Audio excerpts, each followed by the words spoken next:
Las Vegas is full of parking garages. Every hotel casino on the Strip has one. These can be great places for new drivers to build confidence, especially in a controlled environment. Most garages have marked lanes, exits, and stop signs.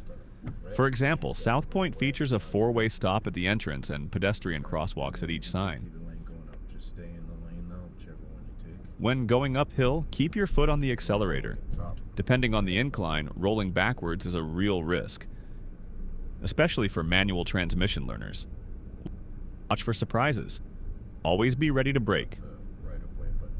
Vehicles can pull out unexpectedly from side rows or ramps. Drive up to the top level, then come back down.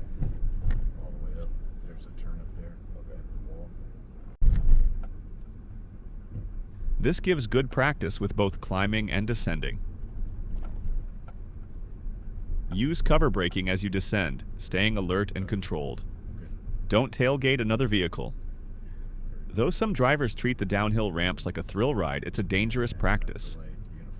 Speed limits in garages are posted for a reason.